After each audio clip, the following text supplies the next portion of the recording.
माझी आठवणीतील पावसाची रात्र.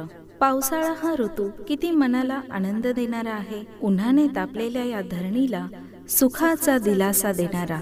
सर्व सृष्टीवरील सजीवांना पावसाच्या पाण्याने नवजीवन मिळते. आहा हा, किती रमणीय दृश्य असते ते. पावसाचे पाण्याचे थेंब पाना फुलांवरून असे ओघळतात की त्या पाना फुलांमध्ये नव चैतन्य निर्माण होते, नवी पालवी फुटते. खरं तर पाऊस हा पृथ्वी तलावरील सजीवांचे संजीवनच आहे.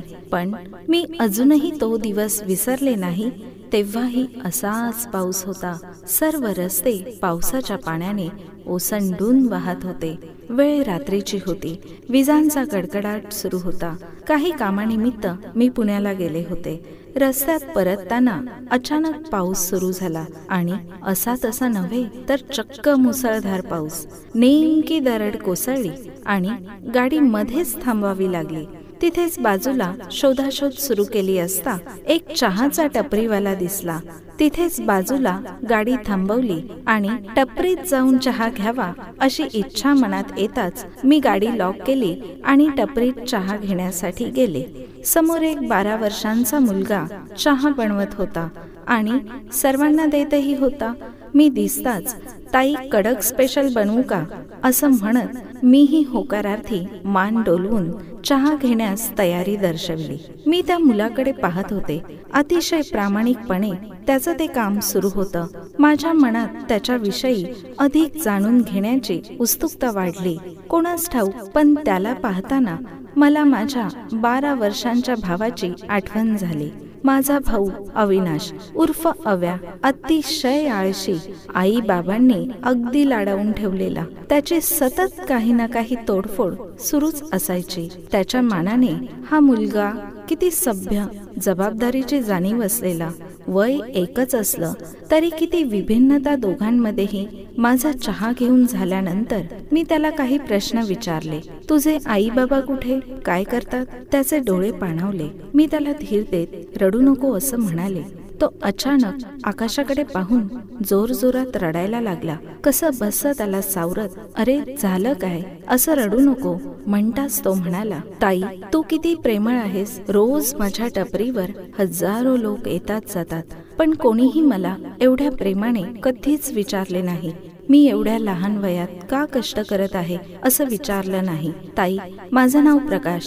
मी सकाळी मेहनत करतो आणि रात्र शाळेत शिक्षण घेतो. मी आता 8वीला आहे. मला मोठं होऊन पोलीस ऑफिसर बनायचंय. आणि काही काळ तो स्तब्ध झाला. मी त्याच्या स्तब्ध चेहऱ्यावरचे भाव टिपत होते. तो बोलू लागला, ताई हा पाऊस पडला तर सगळीकडे किती आनंददायी वातावरण निर्माण होतं ना.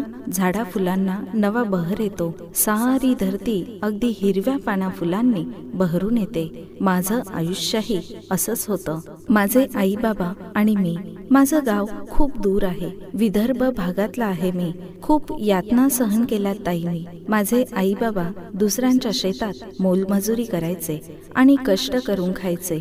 त्यांनी कधीच मला त्यांच्या वेदना दिसू दिल्या नाहीत. पण मी 7 वर्षांचा असताना ज्या सावकाराच्या शेतात आई बाबा कष्ट करायचे, त्यांच्या शेतात चोरी केल्याच्या खोट्या आरोपावरून माझ्या आई बाबांना त्या सावकाराच्या माणसांनी मारहाण केली आणि माझ्या आई बाबांना मारलं.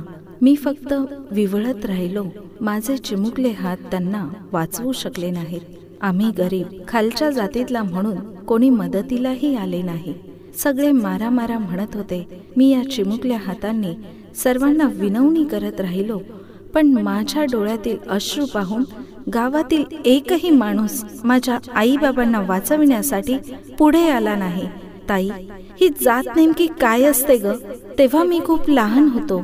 आई बाबा गेल्यानंतर मलाही गावातील लोक हिणवू लागले. मला अक्कल पण नव्हती ताई, पण जातीयतेचे चटके मात्र सोसत होतो. पोलीस न्याय देतात ना ताई, मग का नाही माझ्या आई बापांना वाचवले? पोलिसांनी की तेही जातीपातीच्या विळख्यात अडकले. तेव्हा ठरवलं ताई, मी मोठा पोलीस ऑफिसर होणार आणि माझ्या आई बाबांसारखेच असे अनेक लोक अशा जातीयतेच्या छळावरून रोज मारले जात आहेत, त्यांचा रक्षण करता मी बनणार. किती अपवाद आहे ना ताई. जेव्हा आपल्याला दुःख होतं तेव्हा हे पाणीच अश्रू होऊन बाहेर पडतात, डोळ्यातील पाणी आणि पावसाचे पाणी. तो बोलत होता. माझे कान नुसते ऐकत होते. या जातीयतेच्या विवंचनेतून माणूस कधी स्वतःला सोडवणार, हेच प्रश्न माझ्या मनात घोळू लागले. जातीयतेच्या दंशाने पळून निघालेला अजान मुलगा, त्याचा आक्रोश गावातील एकाही माणसाला दिसू नये, ही खरं तर माणुसकीलाही शरमेनं खाली घालायला लावणारी घटना होती. न्याय निवाडा तर नाही, उलट त्याच जातीयतेच्या चटक्याने त्याला होरपळून काढले होते. माझ्या डोळ्यातून अश्रू वाहू लागले. ताई, रडू नको असं म्हणत तो बोलतच राहिला. थोड्या वेळेआधी मी ज्याला सावरत होते तो आता मला रडू नको असं सांगू लागला होता.